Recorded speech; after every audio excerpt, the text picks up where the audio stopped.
ולאור המצב בארץ והשנאה של החילונים לחרדים ולדתיים, בסקר אמרו ש40% מהם שונאים את החרדים והדתיים. שואלת הגמרא, מפני מה נחרב בית המקדש השני? מפני שנאת חינם. חורבן בית שני היה חמור מחורבן בית ראשון. השנאת חינם היא יותר גרועה, 2000 שנה לא הצלחנו לתקן את זה. עד היום אתם רואים את השנאה מבעבעת כל יום בערוצי התעמולה, ערוצי התבהלה, ערוצי הפייק. לא יאומן כי יסופר, רק מפמפמים את זה יותר ויותר. אתמול היה פיגוע נורא והיום, הערוצים האחרים חוץ מ14 בקושי, ככה דיווחים כמו אינפורמטיבי. אבל אם זה פיגוע בתל אביב, וואי וואי וואי, מלווים אותו ימים. אבל אם זה מתנחלים, פחות בעניין. סתם מעניין. הם טוענים הרי השמאל שיש כיבוש, נכון? כיבוש, כיבוש. הם הולכים בהפגנות עם דגלים של חמאס. וצועקים כיבוש, כיבוש, כיבוש. תפנו את תל אביב, יא כובשים. תפנו את תל אביב, אתם יושבים על אדמה של ערבים. אתם אומרים כיבוש. אתם משרתים בכלל בצה"ל, 50% עד 64% מהתל אביבים בכלל לא משרתים. או פציפיסטים, או כיבוש. והם אומרים לחרדים, אתה משתמט. וכל אחד מוציא להם תעודה, סרן, רב סרן, יחידה מיוחדת וזה. בגלל שיש לו פאות, אז הם אומרים זה. מאיפה השנאה הזאת? מאיפה זה? אתם יודעים מאיפה? לקראת הסוף אני אראה לכם. היה לי שידור בערוץ 14. ואחרי זה, היום ב13, אצל אביב דרקר, היה שם קטע, ואני אראה לכם את הקטעים, אתם תראו, תבינו מה קורה פה. מאיפה השנאה התחילה? זה לא סתם, זה לא סתם. אז הנה אני אראה לכם עכשיו דבר. אתה מוכן שמה? אני אראה לכם ראיון, הזמינו אותי לערוץ 14 לדבר. שאלו אותי שאלות, עניתי. ידעתי שאני שם שם מוקש. ועלו על המוקש. מי עלו על המוקש? ערוץ 13. תראו מה היה הקטע, תראו מה הגיבו, ותראו מה אני עונה. ואז תבינו על מה אנחנו מדברים. זה גם היה על השנאה. למה שונאים? למה שונאים את החרדים דתיים והכל? למה? איפה זה התחיל? בואו נראה.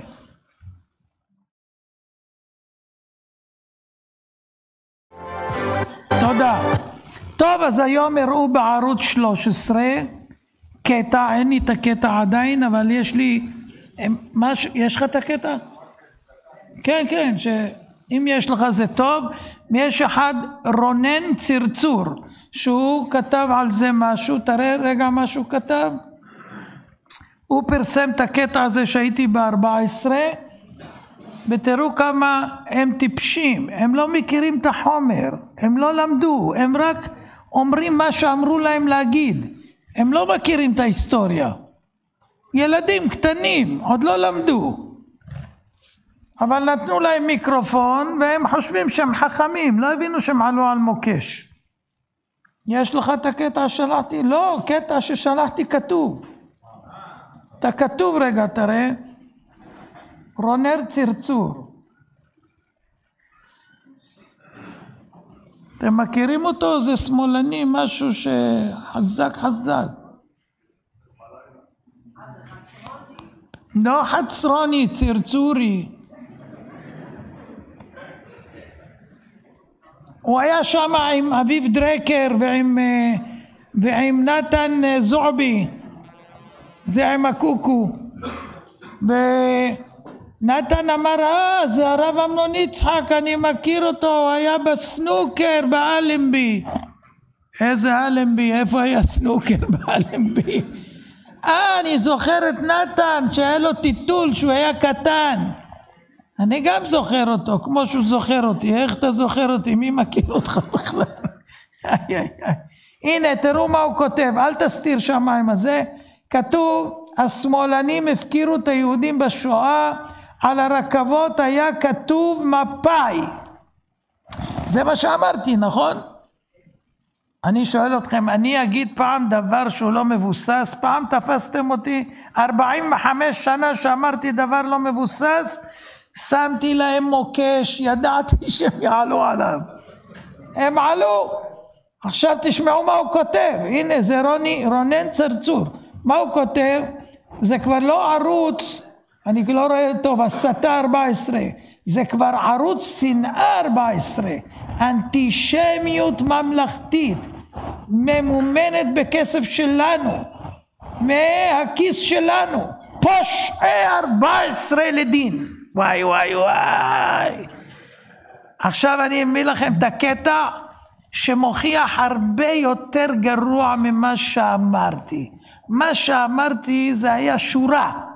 עכשיו אני מראה לכם 5 דקות מסרט הרצל והציונות, צריך לראות אותו, הוא שעה, אבל רק 5 דקות שנוגעות לזה עם תיעוד.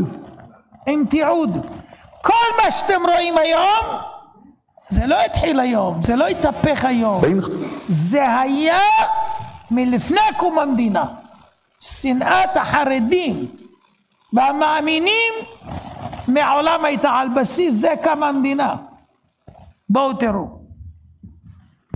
חברי הסוכנות הופץ אז תזכיר סודי בין 5 דפים שחובר בידי אולפינרי הרדגלס. לימים מנכ"ל משרד הפנים הראשון של מדינת ישראל. התזכיר סווג כסודי ונועד לעיניים וידיים ציוניות בלבד, ואין למוסרו לגופים הבלתי ציוניים המשתתפים בוועד ההצלה. בין השאר נאמר בו: בשטחי אירופה שעליהם עברה המלחמה, בגרמניה, בארצות הכיבוש ובארצות הציר, צפויים להשמדה למעלה מ7 מיליון יהודים. משום כך, מצטמצמת העבודה של ועדת ההצלה באין ברירה לפעולות בקנה מידה קטן, כלומר, להצלת יחידים וקבוצות קטנות בלבד. אם איפה מאמצי הוועד עלולים להביא רק תוצאות קטנות ביותר, יש לכל הפחות להפיק מהן תועלת פוליטית. ההוראות היה להביא רק בחורים שמזוהים עם תנועת העבודה. מפאי של אז.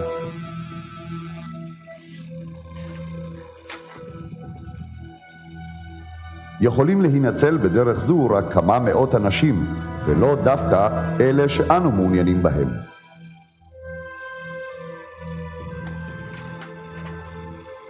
היכולות להיות פעולות צנועות אלה פילנטרופיות ב100%.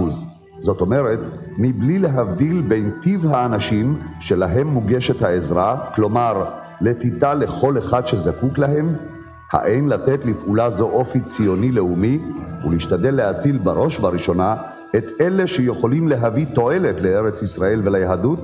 היינו שליחות להציל יהודים, והם בחרו רק איזה יהודים כן ואיזה יהודים לא. סלקציה. קראנו לזה סלקציה. כמו שהגרמנים עשו סלקציה, מי הולך למחנות המוות, מי הולך לעבודה, מי הולך לזה. ככה המפקדים שלנו עשו סלקציה לפי מפלגות. אני מבין שהעמדת השאלה בצורה זו יש בה משום אכזריות. אולם לדאבוני, עלינו להגיד שאם ביכולתנו להציל רק 10,000 איש, וצריכים אנו להציל 50,000 שיהיו לתועלת לבניין הארץ ולתחיית העם, ומאידך יש לנו 1,000,000 יהודים שיהיו לנו למעמסה, ובמקרה הכי טוב יהיו אלמנט אדיש. עלינו להבליג ולהציל את 10,000 שאפשר להצילם מבין 50,000, על אף התלונות והתחנונים של 1,000,000.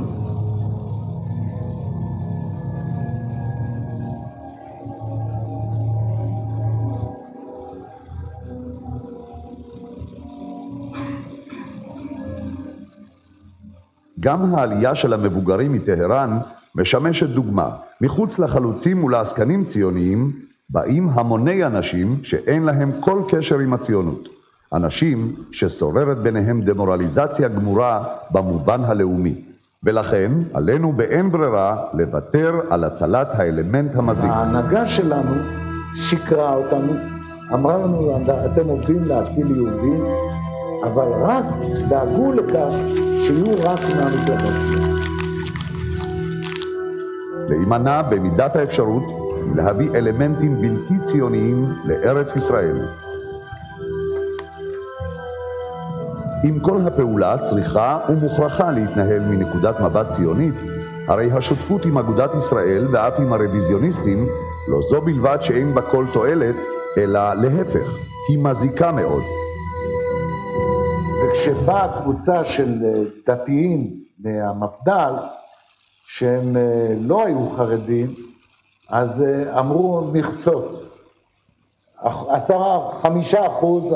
אני לא זוכר את האחוזים, אבל אם זה היו שומר הצעיר, בלי חשבון, לעלות.